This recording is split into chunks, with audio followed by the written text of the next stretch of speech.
Gentlemen, Jai Hind.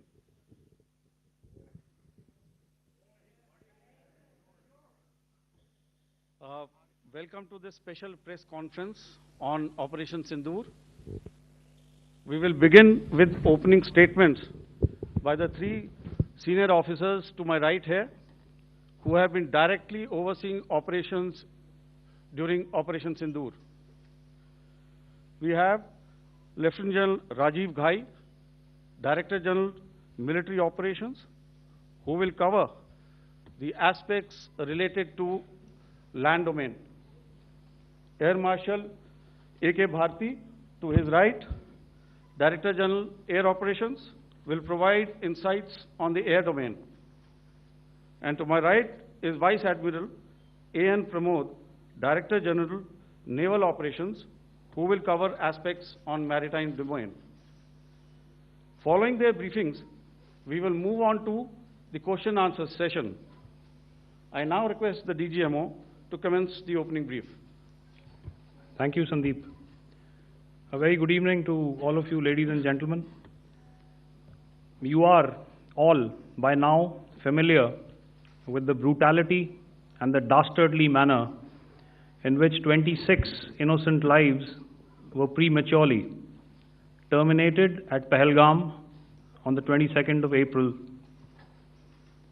When you combine those horrific scenes and the pain of the families that the nation witnessed with numerous other recent terrorist strikes on our armed forces and defenseless civilians, we knew that the time had arrived to make yet another compelling statement of our resolve as a nation. Operation Sindhoor was conceptualized with a clear military aim to punish the perpetrators and planners of terror and to destroy their terror infrastructure. What I do not state here, of course, is the often stated determination of India and its intolerance to terror. It set into motion a very diligent and microscopic scarring of the terror landscape across the borders and the identification of terror camps and training sites. The locations that emerged were numerous, but as we deliberated more, we realized that some of these terror hubs were now bereft of any presence and had preemptively been vacated, fearing retribution from us.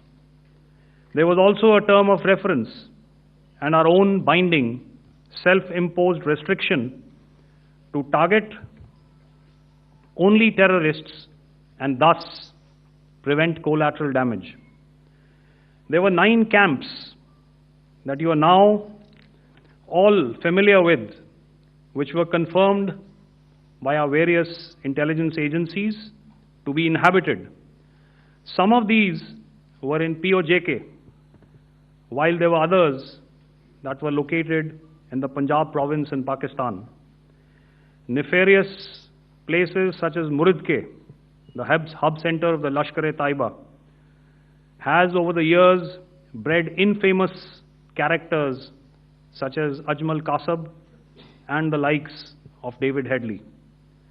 What followed was a careful scrutiny of each of these sinister locations, their layout, configuration, even the type of construction in each structure, and the terrain obtained around these.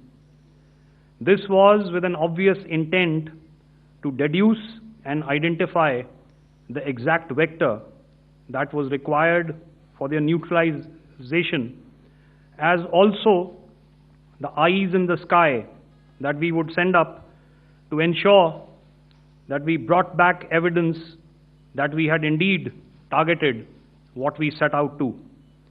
The precise images of these engagements on that fateful and historical night have already been showcased during the first press statement on the 7th of May that was helmed by our Foreign Secretary. I have no doubt in my mind that we achieved total surprise, and those strikes across those 9 terror hubs left more than 100 terrorists killed, including high-value targets such as Yusuf Azhar, Abdul Malik Rauf, and Mudassir Ahmed that were involved in the hijack of IC-814 and the Pulwama blast.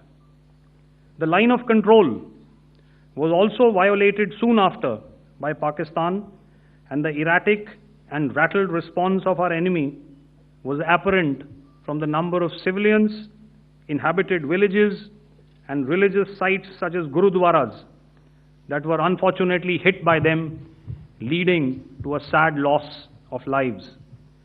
The Indian Air Force played a major part in these strikes by engaging some of these camps, and the Indian Navy provided wherewithal in terms of precision munitions.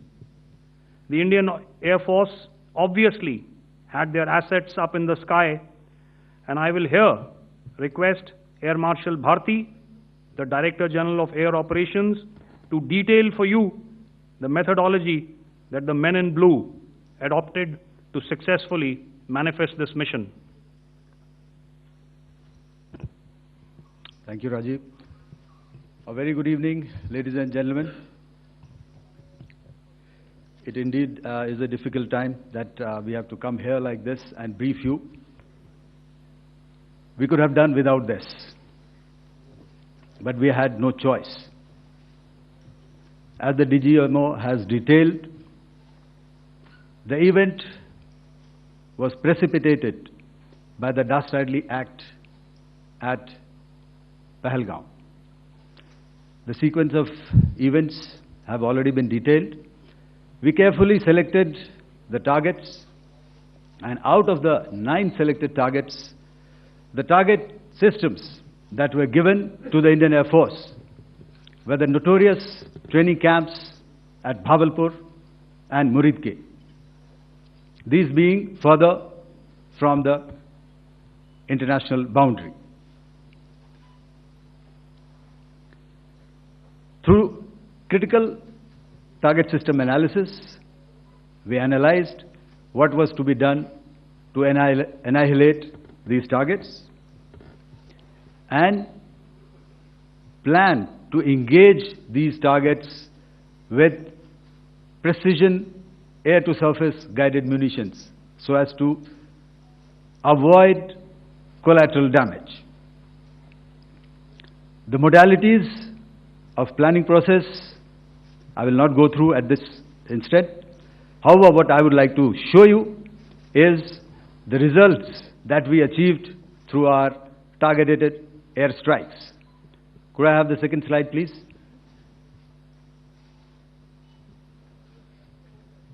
Yeah, change, please.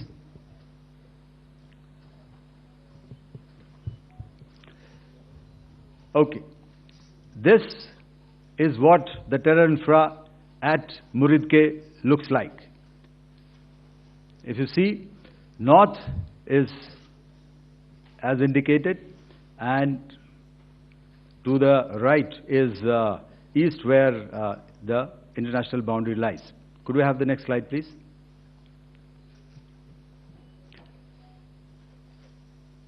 Orientating. Just go back to one slide. Okay. Please have a look at this red building, the series of buildings out here, and this empty ground. Next. If you relate, the empty ground is here, and you see this is the first weapon that is impacting. This is the impact point number 1 on Muridke training camp with our precision guided weapons on early morning 7th. Next, please. Keep your eyes glued for the second weapon coming in and the second impact on the selected target point. Next slide, please.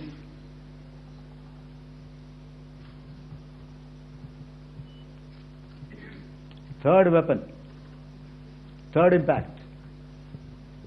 Continue. and fourth weapon, fourth impact. So through these targeted and precision targeting, we addressed the target at Muridke, which was the terrain infrastructure. Can you hear me? All right. Okay, I'll come closer to the mic. Now we go to the next target, which is the Bhavalpur training camp. Next slide, please. Okay, just wait. So the effect, if you see, the impact point, if I can point out, this is the impact point. The ammunition has gone through the roof and it has created a blast inside, the photographs of which you would have, all of you would have seen. And the red building, after that there was this double-story building. It has been completely decimated by our precision targeting. Next, please.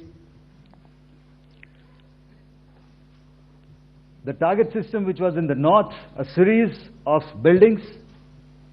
I will show you how it looked. Next.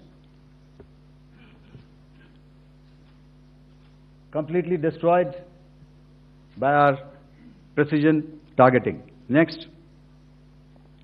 Now coming to Bhavalpur, this is the target complex that we are dealing with, a fairly large target complex. So we had to carefully choose the points that we needed to address, which were high value and which would meet our stated objectives of eliminating the terrorists.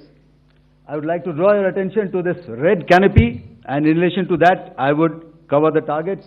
One target system is a series of buildings here, other one here, and other one out here. Next slide, please. This is how it looked before, and this is how the building looked after the impact of the weapon. And orientation in relation to this red canopy, you can see here. Next, please. Before, next, and after. The roofs have completely collapsed. Next. This is the target system. Next. Precision targeting, and we have achieved our objectives here. Next. All right. So that was what we did on the 7th. Our objective was to address these two terrorist camps, and that we did with precision. And thereafter, we maintained a robust air defense posture, because remember, our objective was to target the terrorists and terrorist infrastructure, not any other infrastructure, not the Pakistani military, not the Pakistani any other infrastructure. So that is what we have maintained on the 7th of May. However, what we saw in the evening of 7th of May, we were saturated with a raid of Pakistani unmanned aerial vehicles and small drones. And these came in waves in our civilian areas, over our military installations, and all of them were successfully intercepted. Few of them did manage to land. However, there was not much damage that they did. And we have our robust counter-US hard kill and soft kill systems which did the job. However, the difference here was that we had targeted the terrorists. The adversary now has targeted our civilians and the military infrastructure. So it had to be responded to. So in a quick and calibrated response, that very night, we struck their radar installations at Lahore and close to Gujranwala, the LYT installation, to indicate to him that we are ready, yet we do not want to escalate. Our fight was with the terrorists and not with the Pakistani military establishment. Thank you.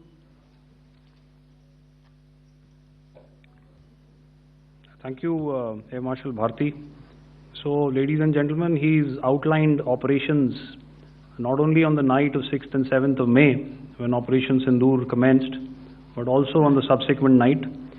Being well aware and familiar with the congenital and impulsive nature of our adversary, and even though we did attempt to reach out and communicate our compulsions to strike at the heart of terror to my counterpart in the immediate wake of Operation Sindhoor, the request was brusquely turned down, with an intimation that a severe response was inevitable and in the offing. We were, of course, prepared. Operations on the 7th and the 8th, Air Marshal Bharti spoken about.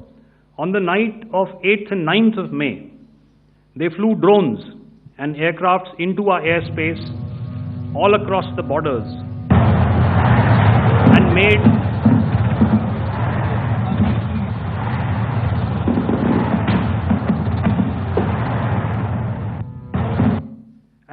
largely unsuccessful attempts to target numerous military infrastructure. Violations on the line of control by Pakistan also commenced yet again and precipitated into fierce arty engagements. The air operations on the night of 8th and 9th of May, I'll yet again request the DG Air Operations to cover.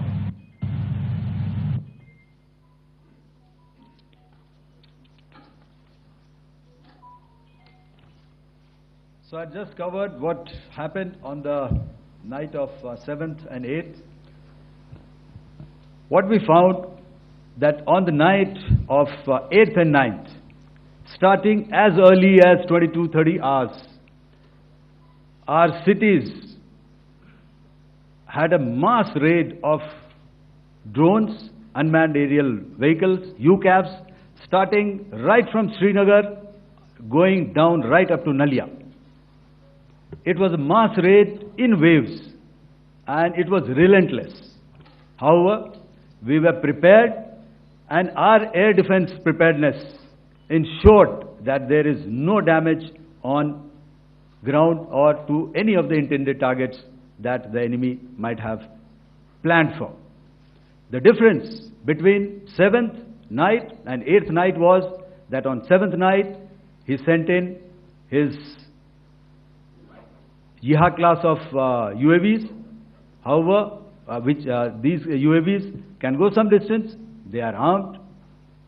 However, on the 8th, less numbers of armed UCAVs were there or UAVs were there, and more numbers of quadcopters, maybe for surveillance or just for harassment of civilians. This continued till midnight. Our air defense preparedness ensured that there was no damage on the ground, either to the military installations or to the civilians. However, the enemy had yet again shown that he wanted to up the ante and he wanted a fight, and we were up to the task. In a measured and calibrated response, we once again targeted his military installations, which included his SAM sites at Malirkant. This also included his surveillance radar sites at Lahore and close to Gujranwala.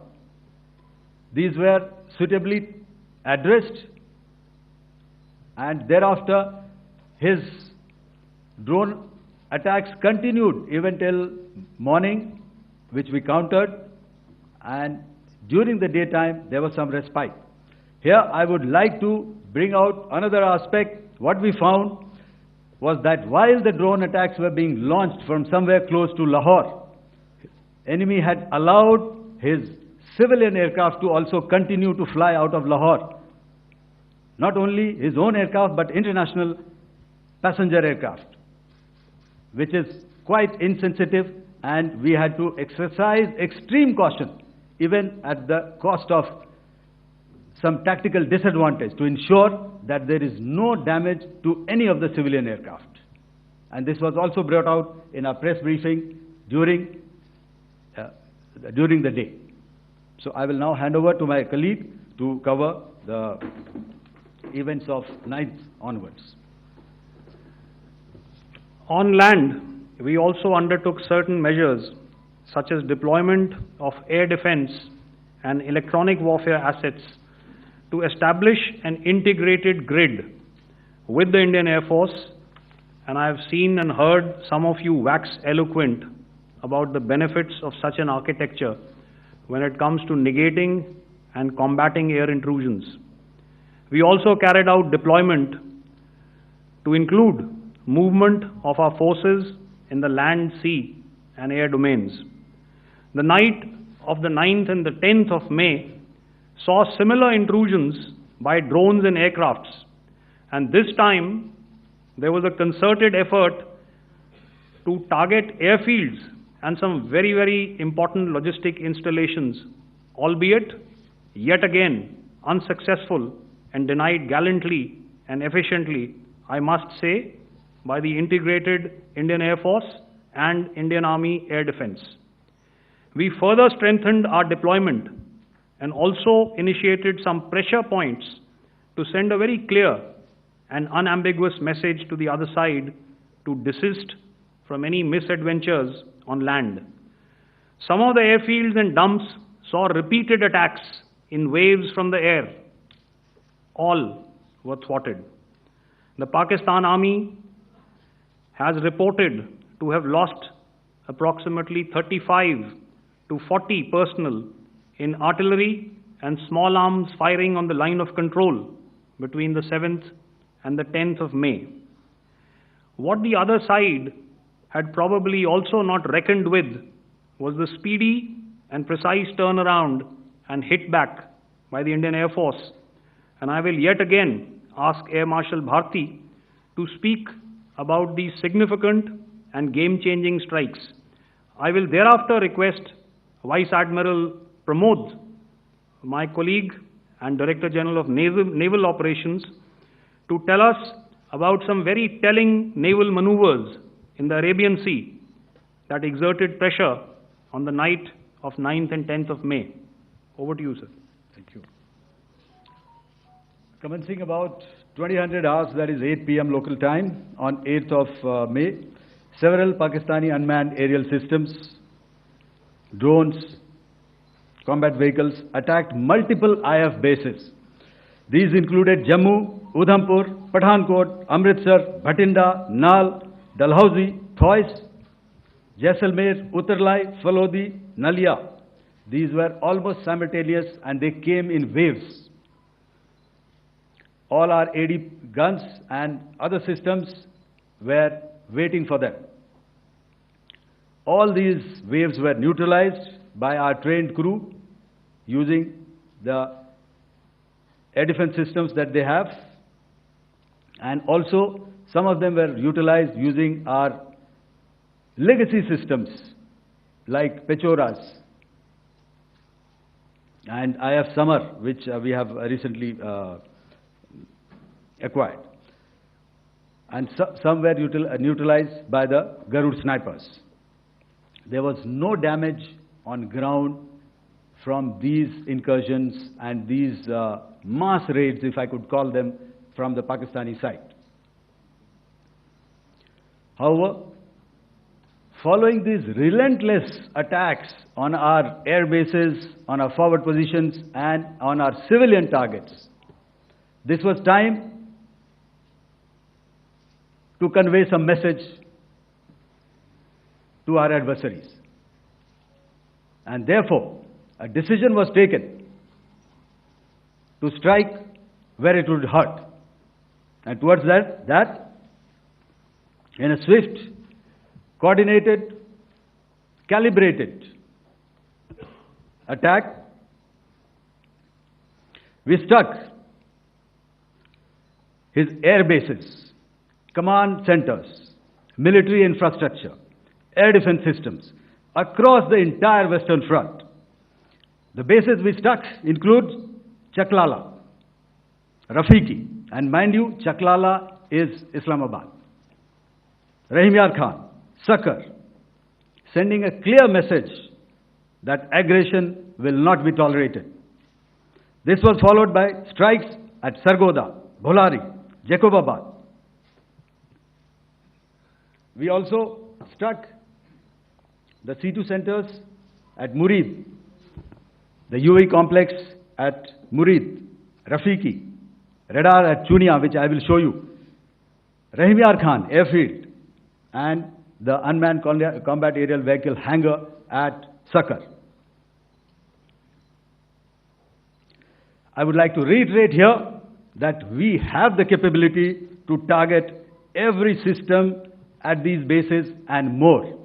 However, it was only a measured response to instill good wisdom to our adversary to refrain from further escalation. IF's response was directed only at military installations, avoiding civilian and collateral damage. I would now like to show you some of the effects that have been achieved as a result of our air operation.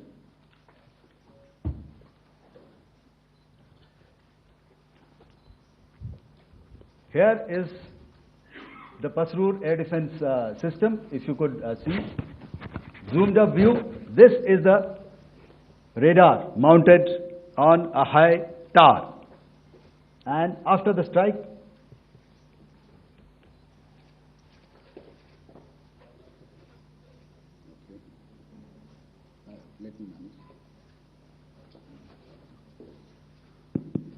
thank you. Can you hear me? Yeah, thank you. And after the strike, this is what has happened. This radar has been taken out, completely burnt. Next slide, please. The Chunia air defense radar, which was taken out on 7th and 8th. This is the radar site. A blown up photograph, once again, on a tower. Not very clear, but what you see very clearly is the after effect after we have struck. The radar head has been completely decapitated. Next slide, please. Arifwala air defense radar. In this complex, you see how it looked before, blown up image, and after really blown up. Next. Now coming to Sargodha airfield. Remember, this is one of their important airfields wherein they have a lot of assets, F-16s, other assets which they keep getting, training institutes. And we have stuck this airfield. It is not, if you zoom in here, then one impact point here on the runway and second impact point of our weapon, precision weapon on the runway. And if you see this blown up, repairing going on. Same here.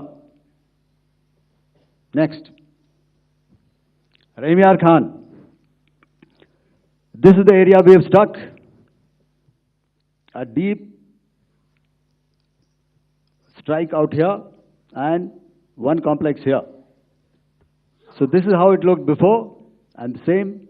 You see a big crater, another crater here, and this complex after strike neutralized.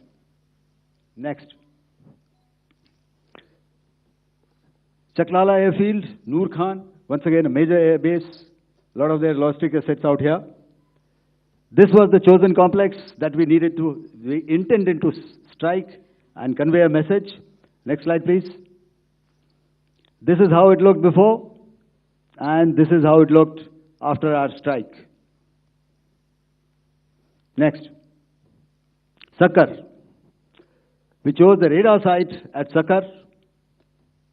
This is the radar site, and after it was struck, this is the aftermath, completely burnt out. Next, please. Aircraft shelter. This is how it looked before the strike, and this is how it looked after the strike. The roof of the buildings completely caved in and burnt. Next. Bolari airfield, aircraft hangar. This is how it looked before, and this is how it looked after the precision strike. Next. Jacobabad, aircraft hangar, and this is how it looked after. Next.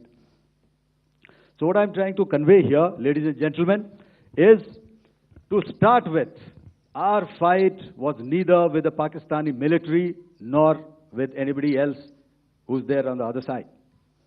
Our fight was with the terrorists.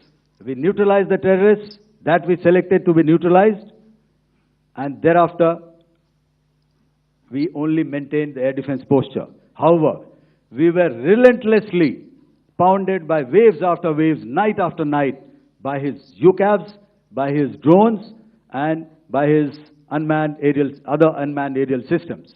And that left us with no choice but to retaliate, and yet our retaliation was calibrated, it was graduated, and it was proportionate. Thank you.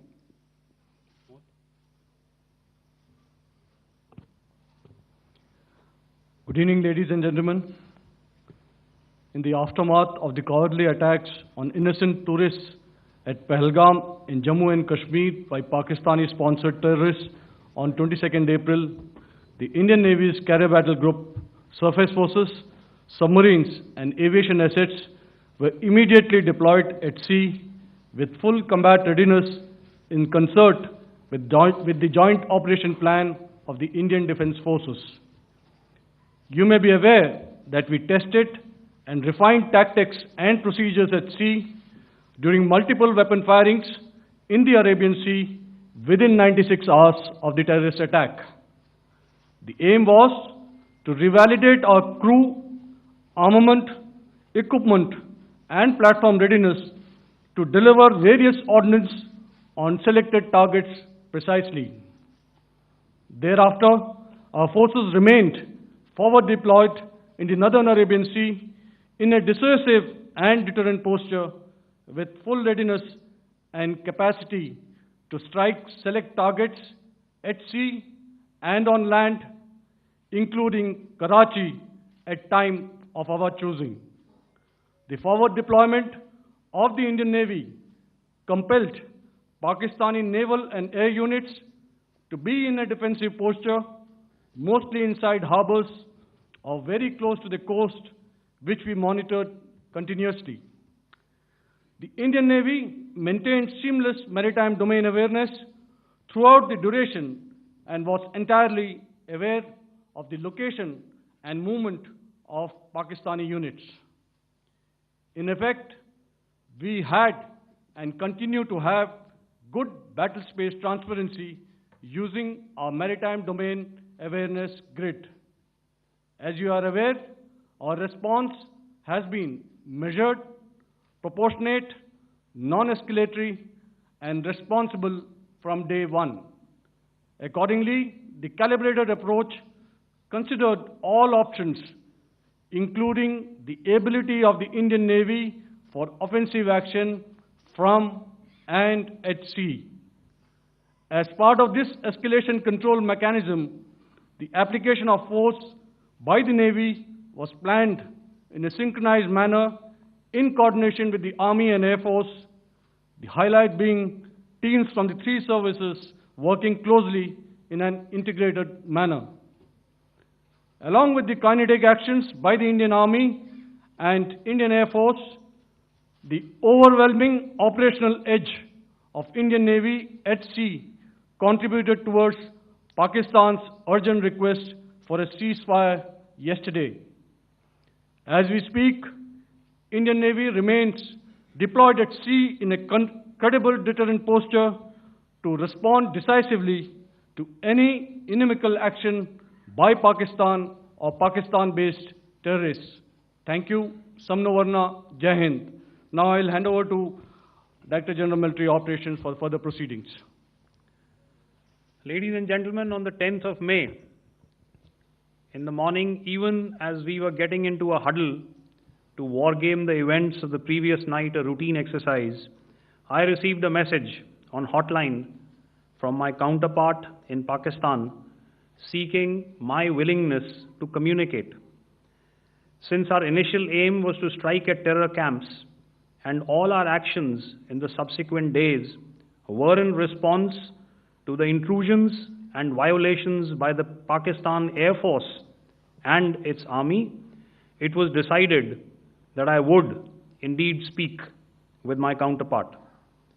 You are already aware I've seen it being covered on national television, that my communication with the Pak DGMO was conducted at 15:35 hours yesterday and resulted in cessation of cross-border firing and air intrusions by either side with effect from 1700 hours, 10th of May, after he proposed that we cease hostilities. We also decided to further speak on the 12th of May, that's tomorrow, at 1200 hours, to discuss the modalities that would enable the longevity of this understanding. However, disappointingly, and must I add, expectedly, it took only a couple of hours for the Pakistan Army to violate these arrangements by cross-border and across the line of control firing, followed by drone intrusions across the expanse of the Western Front, through last night and in the early hours of the morning today. These violations were responded to robustly and dealt with as they must be. We have earlier today sent another hotline message to my counterpart highlighting these violations of the understanding between the DGMOs on the 10th of May and our firm and clear intent to respond to these fiercely and punitively, if repeated tonight, subsequently, or later. In this regard, I must inform all of you that the Chief of Army Staff has earlier today conducted a security review and has granted full authority to our Army commanders for counter-actions in the kinetic domain in case of any violation by Pakistan. In the end, I pay my solemn homage to my 5 fallen colleagues and brothers from the armed forces and civilians who have tragically lost their lives in Operation Sindhoor. Our hearts go out to the bereaved families, and we express our solidarity to them in this lifetime and beyond, at this grave juncture in their lives. Their sacrifices shall always be remembered and spoken of in glowing terms by a grateful nation. We have thus far, ladies and gentlemen, exercised, and my colleague Pramod highlighted this, immense restraint, and our actions have been focused, measured, and non-escalatory. However, any threat to the sovereignty, territorial integrity, and safety of our citizens will be met with decisive force. Jai Hind. Okay, ladies and gentlemen, we are now open for questions.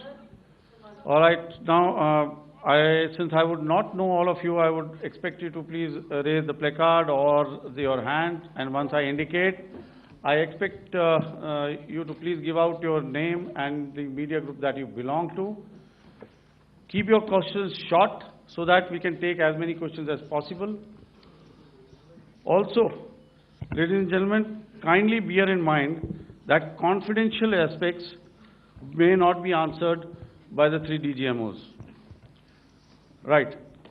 I've got a lot of hands there. Let me start from the left. Left foot always in front when we start marching. So here we have to the left, okay. Yeah, 238. Hello. So this is Manas Pratimugyan from PTI, Press Trust of India. So the understanding that was reached yesterday on stopping the military operations and actions, was it for just 3 days? And what would be the cost escalation if there is violation of this understanding by the Pakistani side? And my subsequent question would be that we have a kind of ceasefire agreement with Pakistan that was finalized in 2003. So will there be some kind of similarities in frameworks between the two kind of understandings, 2003 ceasefire agreement and the current understanding on stopping military operations? And again, what are the costs that will be incurring on Pakistan if Pakistan again resorts to this kind of terrorist activities, because we have made it very clear that the cost will be very high. So I would like to have your thoughts on it. Okay, so I'll answer the latter part of the question first. I also want to add that while the initial ceasefire agreement, as you correctly pointed out, is of the 2003 vintage, but I must remind you that in 2021, in the month of February, and this was then when the crisis in eastern Ladakh was also on, the two DGMOs had spoken and arrived at a ceasefire understanding that lasted right up until this unfortunate attack at Pahalgam.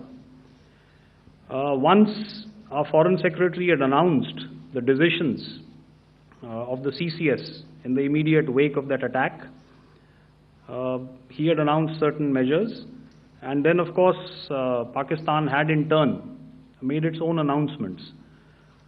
Since then, there have been certain violations of this ceasefire understanding, and of course after the 7th of May, like I pointed out during my statement, that there have been numerous violations on the line of control especially, and of course along the international boundary by the Pakistan Army and the Pakistan Air Force. This understanding that we spoke about yesterday, no, it was not for 3 days.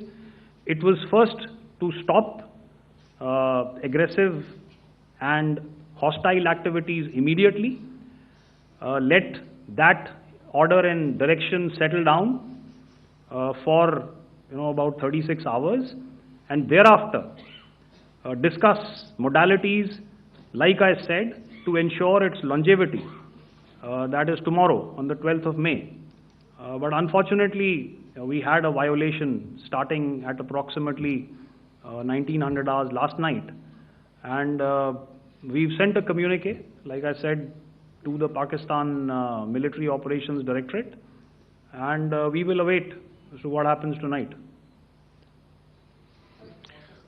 All right. The cost escalation, I'll leave it to your best imagination. I've already said that the response will be fierce and punitive. Now, the right foot forward. Yeah.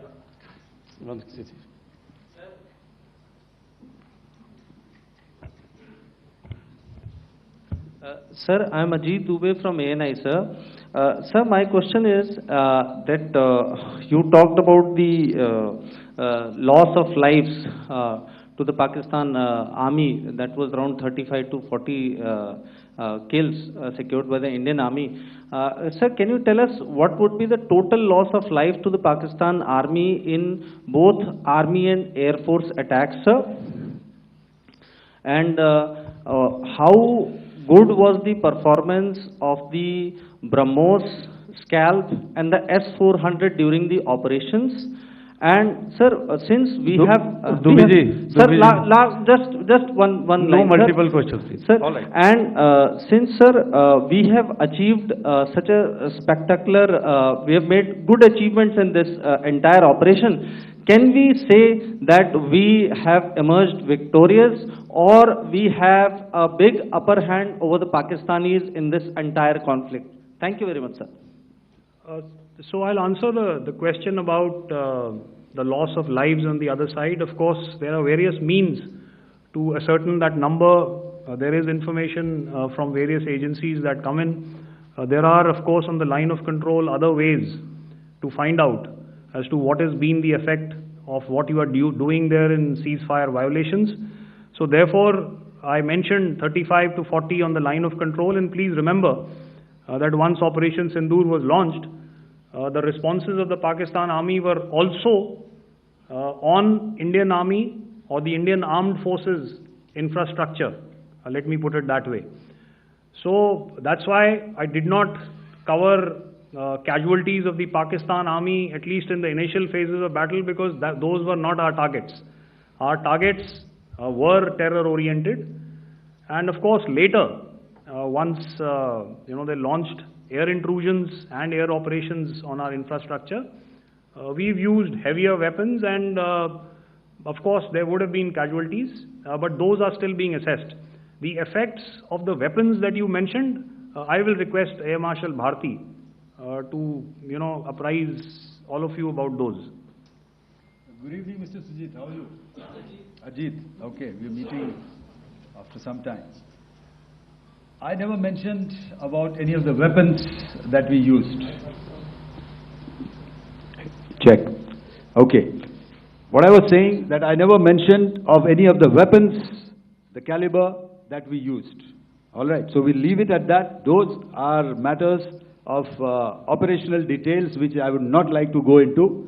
But suffice to say that whatever methods and whatever means we have chosen, it had the desired effects on the enemy targets. How many casualties? How many injuries?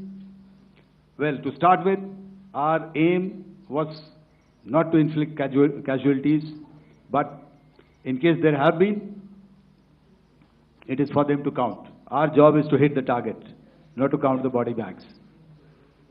And the last part of your question, I wonder if you read out the tweet on ADG PI at midnight once we'd done what we had to in Operation Sindhoor. And that's credit to my friend here on the left.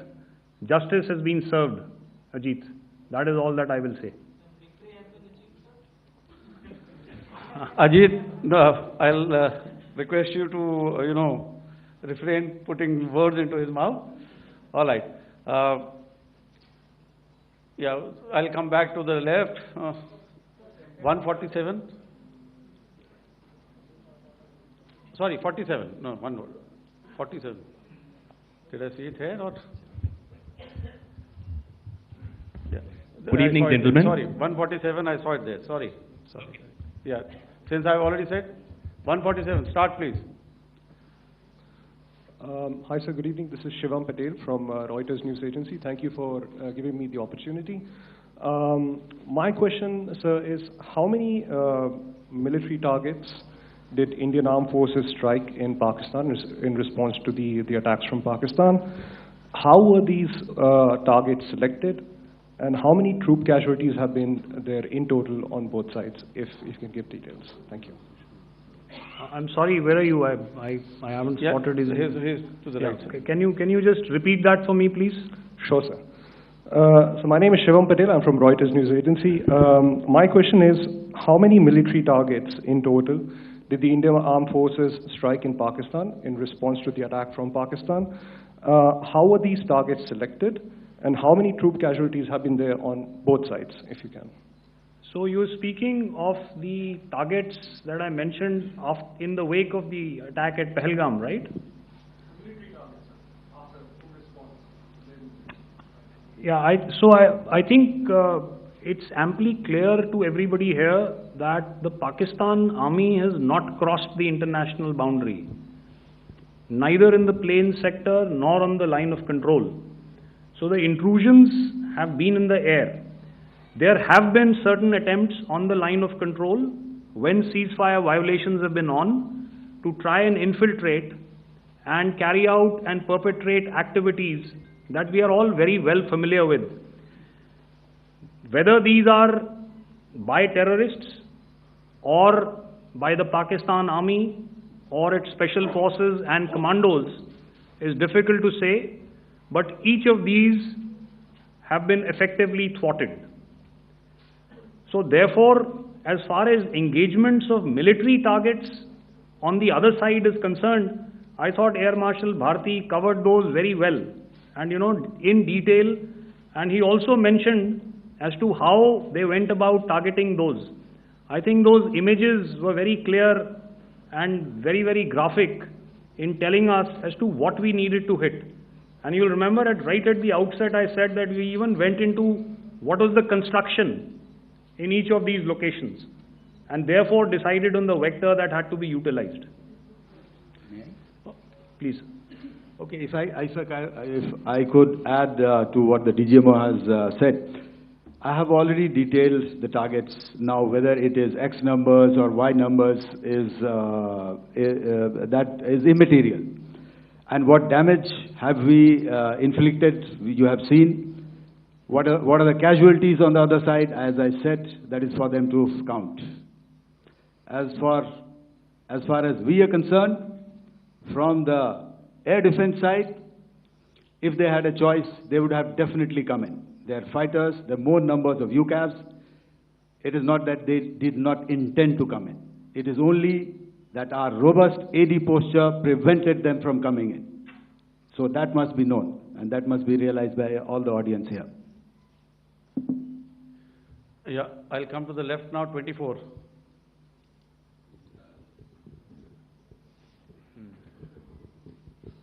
Good evening, sir. This is Anuvesh Rath from Z.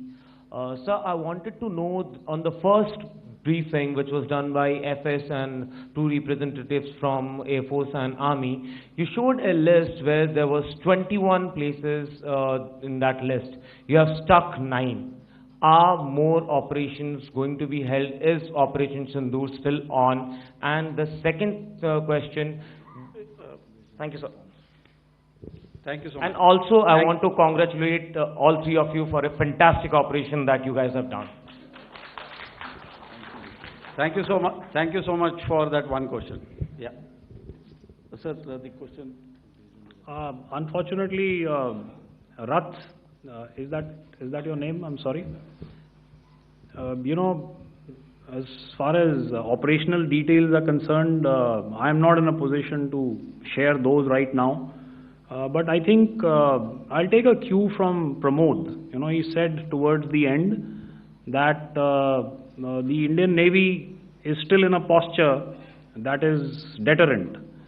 And I have already made it very clear towards the end of what I said that it's only a couple of hours ago that the Chief of Army Staff has carried out a security review, and he's authorized our Army commanders to deal with violations of any kind from across the borders in a manner that they deem fit.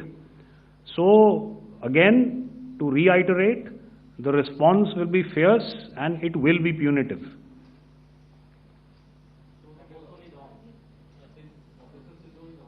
Yes.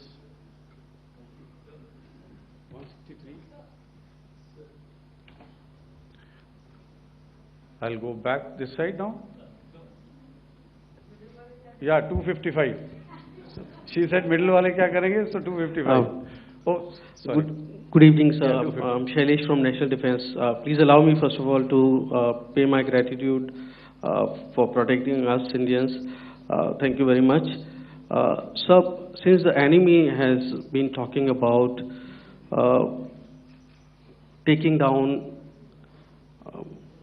our aerial platforms, it would be deemed fit in case we can reveal that we have taken down their fighter jets. What could be the number? Though you said that they may be not good to reveal the platforms, but since this has come from various quarters in Pakistan, so I believe that we need to answer, in case if you can, sir, if you may allow. The question is for me? Yes, sir. Okay, and if I get it right, you want to know how many of their planes we have downed? Yes, sir. Yes, sir. All right.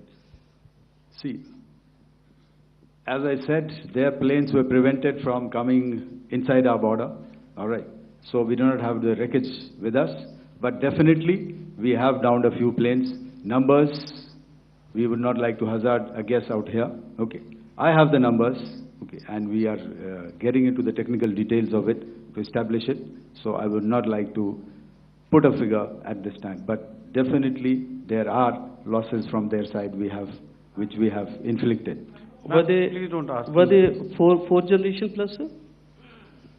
No, See, sir, you're putting words into my mouth. Why do you say fourth generation? Let us make it high tech. Thank you so much. all right. Yeah, 163.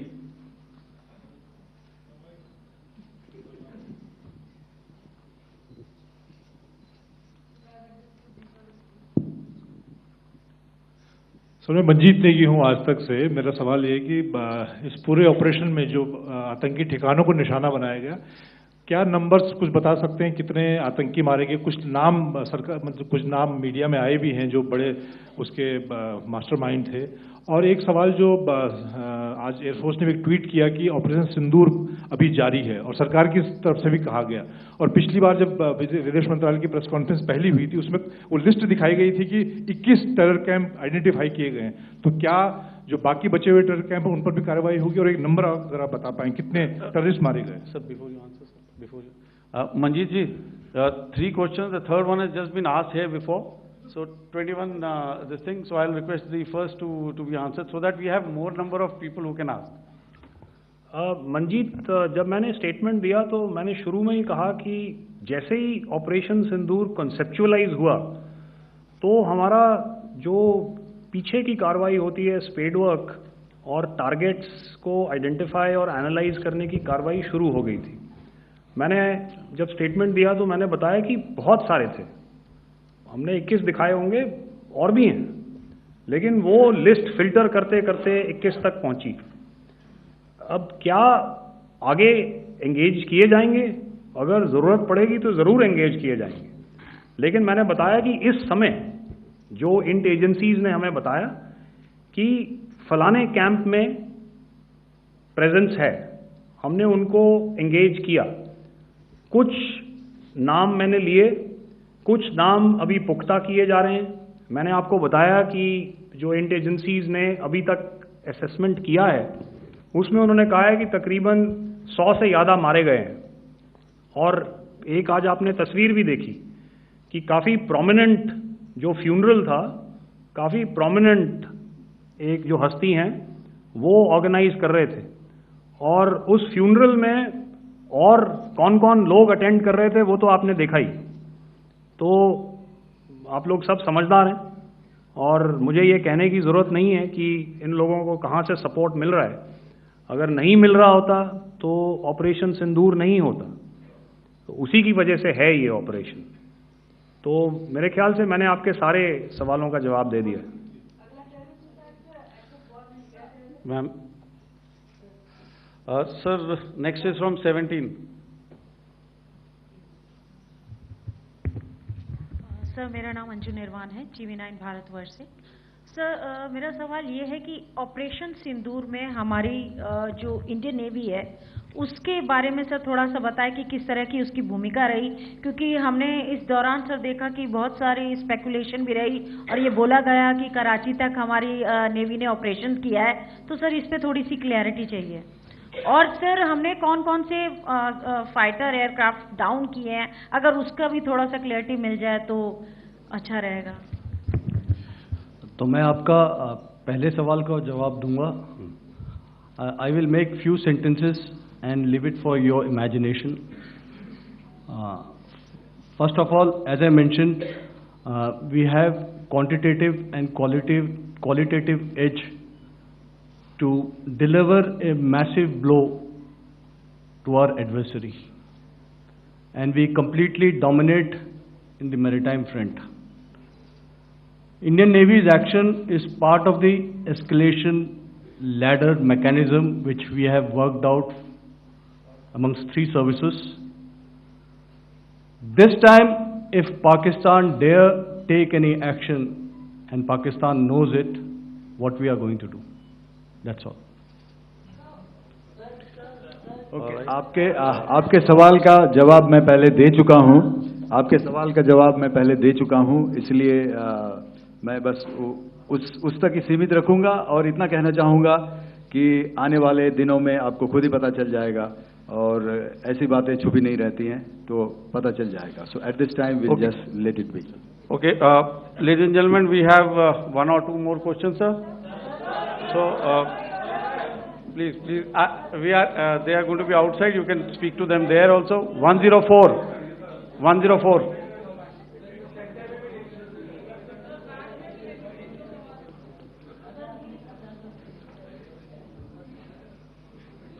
I think.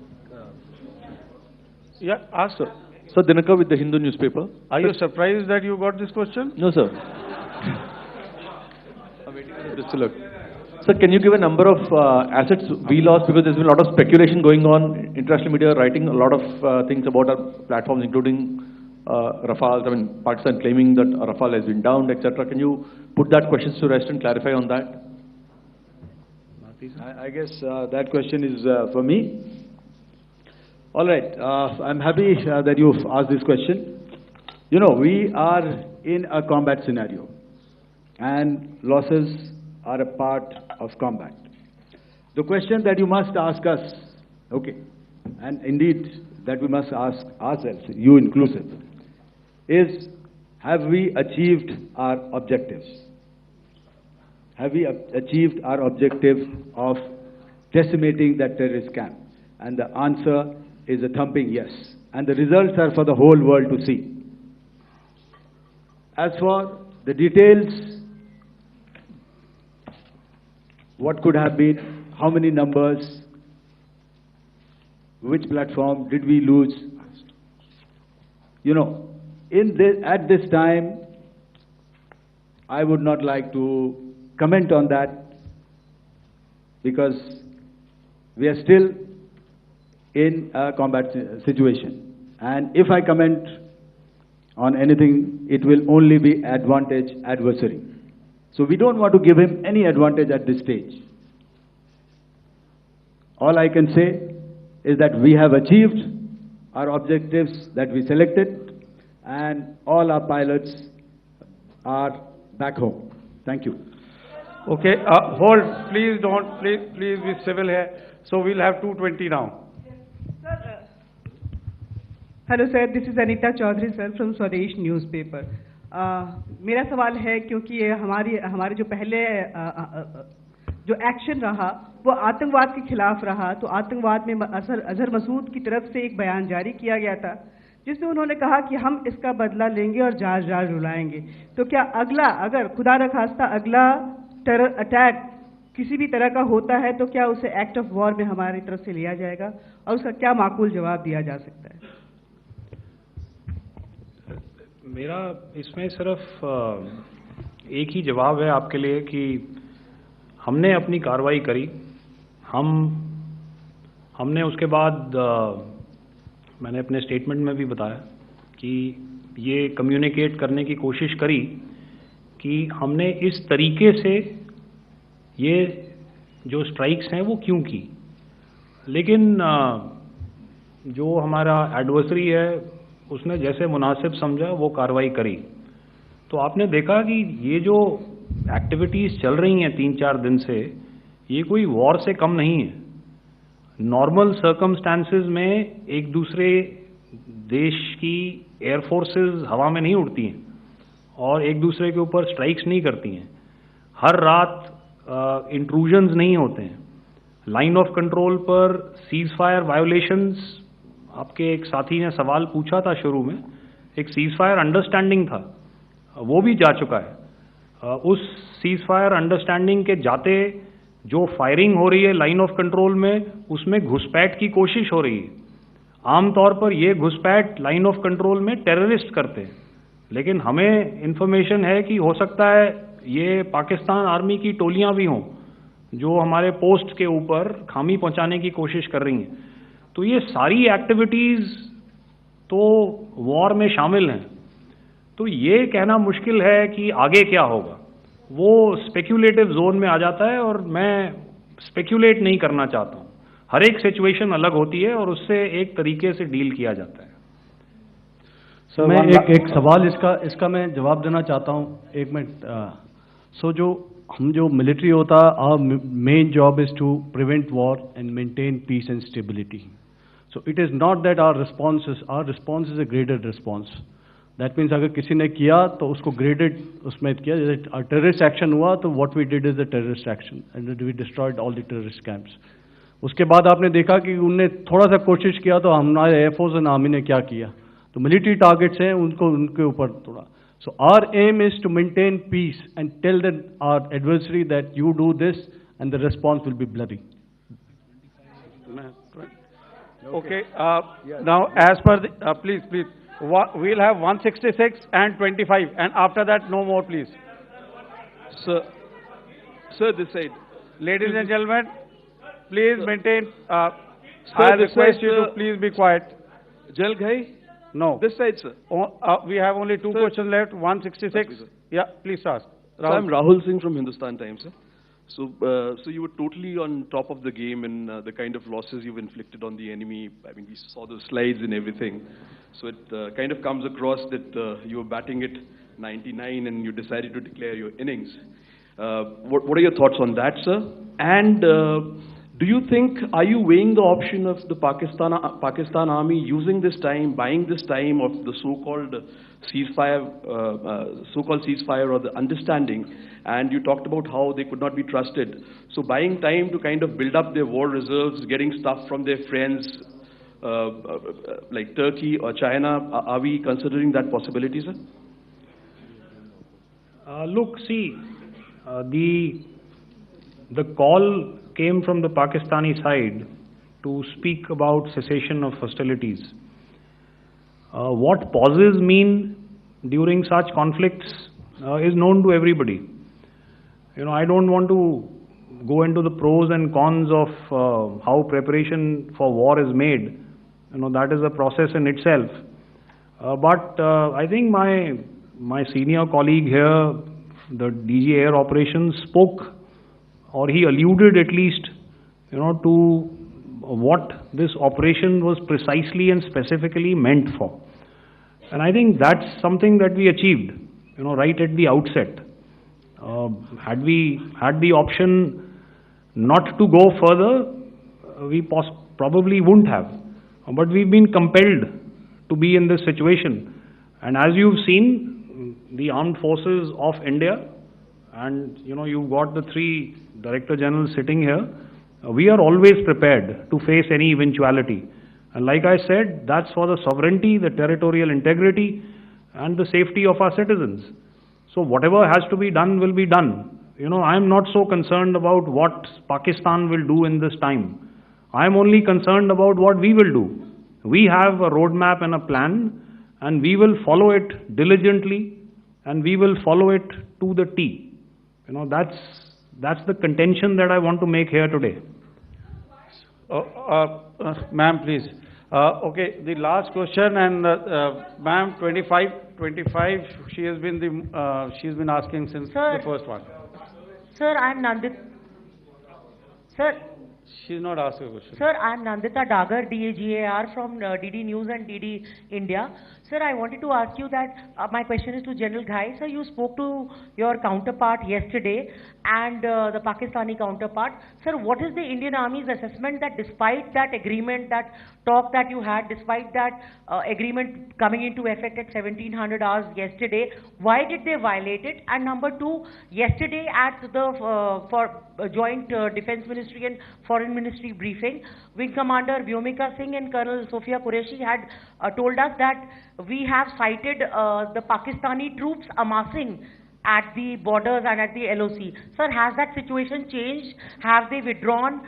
And sir, if in case, despite now there is a lull, of course, but if tonight again, if the enemy again carries out shelling and aerial intrusions through drones, what is going to be our response, sir? Thank you. So, without outlining the specifics of that response, I've already made it clear that there will be a response, and it will be fierce, and it will be punitive.